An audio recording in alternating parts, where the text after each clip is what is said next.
Entrevista. Gracias por continuar con nosotros aquí en Noticias UDC y tenemos vía telefónica al doctor Raimundo Padilla Lozoya. Él es integrante del capítulo Colima del Colegio Mexicano de Profesionales en Gestión de Riesgo y Protección Civil. Buenos días, doctor. Hoy 13 de octubre, Día Internacional para la Reducción del Riesgo de Desastres.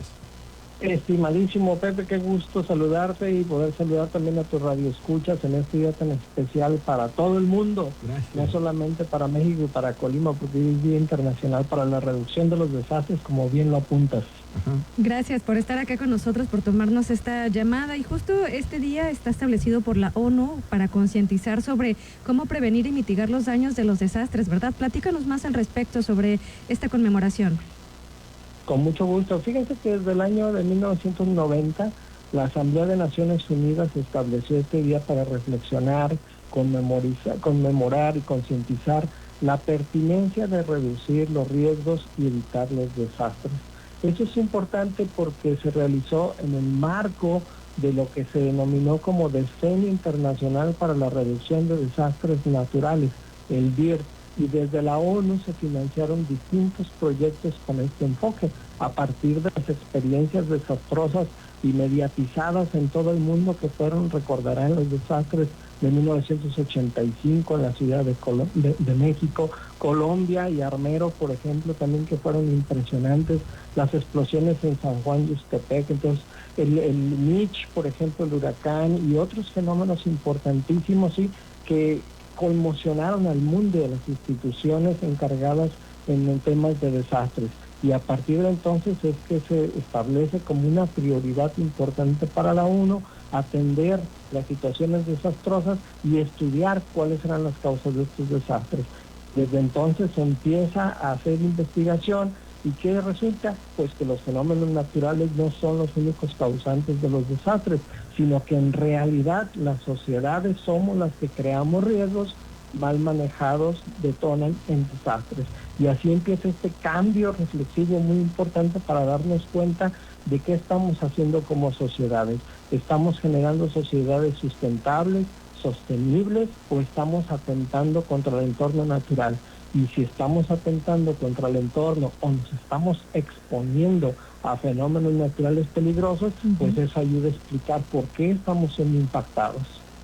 Y entonces la mitigación de estos riesgos, doctor, mucho tiene que ver también con el presupuesto que se destina, con la prevención, con el qué hacer cada quien como individuos, como instituciones. ¿Qué es lo que pasa? ¿Es un conjunto de todo ello? Es un conjunto de elementos en realidad, y fíjate que nuestra Universidad de Colima ha sido muy sensible al tema de la investigación de desastres, particularmente los asociados a sismos, a volcanes, a ciclones tropicales, a olas de calor, y también los temas ambientales, porque como les digo, lo ambiental con un enfoque sostenible y sustentable es lo que fortalece a las sociedades y evita los desastres. Entonces aquí en la universidad, por ejemplo, contamos con una licenciatura en gestión de riesgos, con la Dirección de Protección Civil y Gestión de Riesgos y un doctorado en estudios socioculturales, y por supuesto el programa SIGA, el sistema institucional de gestión ambiental. Y entonces a partir de estas acciones la universidad contribuye. ¿Por qué? Porque todos tenemos que contribuir para la gestión de los riesgos de desastres. No es labor de una sola persona o de una sola institución como Protección Civil. Tenemos que ser aliados todos para poder identificar cuáles son los peligros que caracterizan a nuestro estado y cuáles son los riesgos que como sociedad hemos creado o estamos creando para poderlos reducir con un enfoque de gestión de riesgos, un enfoque sustentable y sostenible, y eso evitará en el futuro que sigan ocurriendo emergencias y daños y pérdidas humanas que luego caracterizamos como desastres. Sí, doctor, ¿cómo podemos definir un desastre? Es decir, cuando ya de plano se sobrepasó la capacidad humana, de equipo para poder solucionarlo. ¿Qué es lo que pasa ahí, hablando en términos ya lingüísticos y también de investigación? Bueno, en realidad no hay un consenso internacional sobre qué es exactamente un desastre. Entonces encontramos, por ejemplo, definiciones de la NOAA, la agencia que se encarga de estudiar el clima en Estados Unidos, y para ellos, por ejemplo, el caso del huracán Jova, que aquí recordamos muy bien en Colima, para ellos no fue un desastre. Entonces el nombre de huracán Jova se sigue utilizando porque para ellos no fue un desastre, aunque aquí en Colima nos costó 2.400 millones de pesos y murieron varias personas. Para nosotros sí fue un gran desastre eso. Sin embargo, a nivel de la Organización de Naciones Unidas para el Desarrollo, sí, ahí sí hay una caracterización y distinguen entre desastres intensivos y desastres extensivos. Desastres extensivos cuando se tienen arriba de 300 viviendas dañadas y superior a 300 muertos, y desastres intensivos cuando se tienen daños en menos de 300 viviendas y hay menos de 30 fallecidos. A nivel local, a nivel nacional, digamos, se establece una declaratoria de desastre cuando se superan las capacidades del Estado local para enfrentar la situación. Entonces, cuando el ayuntamiento se queda sin los recursos suficientes para enfrentar los impactos ocurridos por algún fenómeno natural, solicita a la Federación el apoyo y lo hace a través de una declaratoria, ya sea de contingencia climática, de emergencia o de desastre. Y cabe aclarar que entre los años 2000 y 2024 hemos tenido aquí en Colima 17 declaratorias de desastre, 14 de emergencia y 6 de contingencia climática. ¿Qué quiere decir esto? Que en estos 24 años hemos tenido al menos 17 declaratorias de desastre, o sea, casi una declaratoria por año. Y si tenemos desastres es que hace falta todavía mucho trabajo preventivo para evitar que sigan ocurriendo. Claro, doctor, entonces ¿hay probabilidad de que en Veracruz, en esta situación de lluvias que está pasando en nuestro país, pues haya declaratorias de desastre? Sin duda, claro. Evidentemente tenemos ahí caracterizado perfectamente un desastre. Van 47 muertos. Las capacidades del Estado, tenemos fallecidos, muchos daños económicos y se requiere de la ayuda de todos los mexicanos para atender la circunstancia tan increíble que se está presentando ahí. Y bueno, también como dice el dicho, cuando das las barbas de tu vecino remojar, recortar hay que poner las propias a remojar. Entonces nosotros también tenemos que poner atención porque ya vimos que en el caso de Veracruz no fue un huracán, o sea, tuvimos una perturbación tropical que generó muchísima lluvia y causó esas afectaciones asociadas a las condiciones locales de desigualdad y de vulnerabilidad que en suma generaron este desastre. Y aquí en Colima tenemos que estar al pendiente, por lo tanto, de estos fenómenos naturales, pero también de las condiciones sociales que estamos generando nosotros que podrían derivar en riesgos que mal manejados detonen algún desastre. Doctor, pero estas consecuencias, digamos, se repiten muchísimo allá en el sureste y por las lluvias también, ¿no? Pues no solamente en el sureste, querido Pepe, en realidad tenemos estos años. Sí, en el contexto actual, pues son zonas que tienen mucha precipitación, que nos superan por mucho.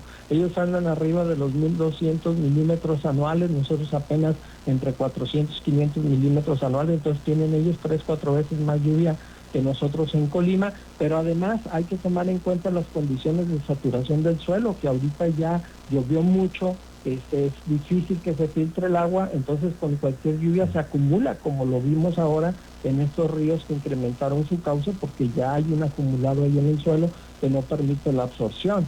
Entonces esto pasa de manera similar en las ciudades, llenamos de asfalto, llenamos de concreto y se evita la filtración del agua y entonces generamos estas corrientes que son muy peligrosas y arrasan automóviles a personas y que además lo hacen en muy poco tiempo.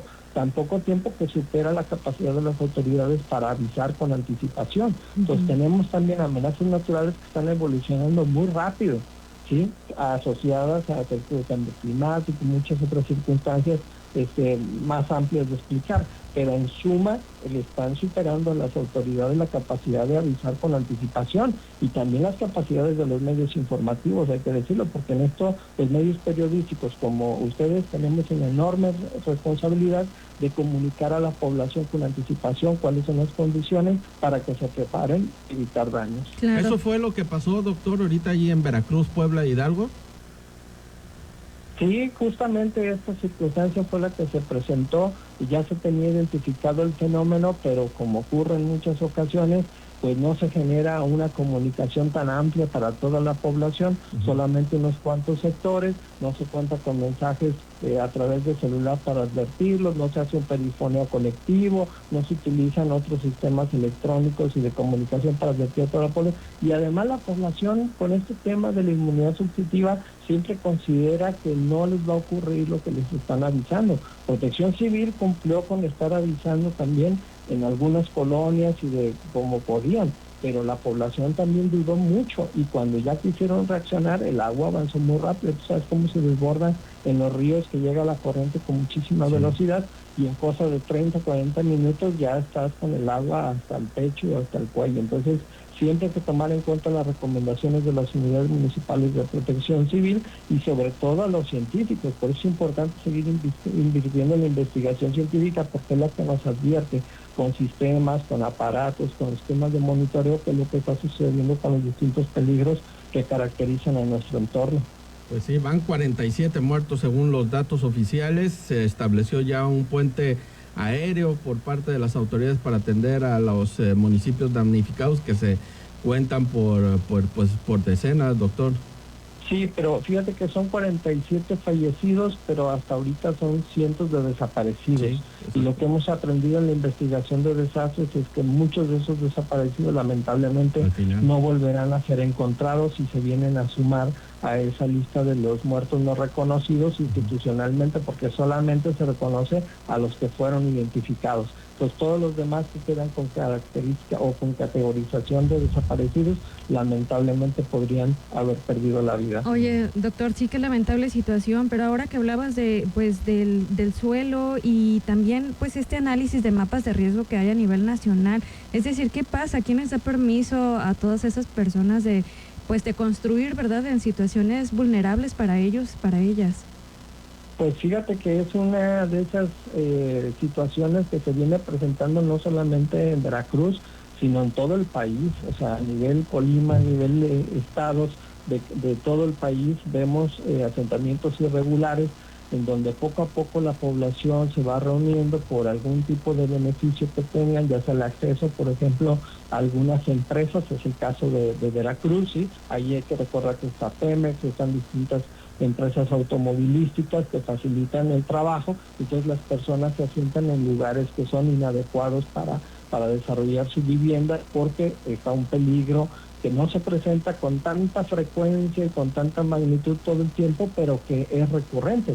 Ya tuvimos en Veracruz en 1999 otra inundación muy similar con afectaciones en la misma zona, y entonces las personas al paso de los años piensan que no va a volver a suceder, y cuando ocurran tenemos estas consecuencias lamentables.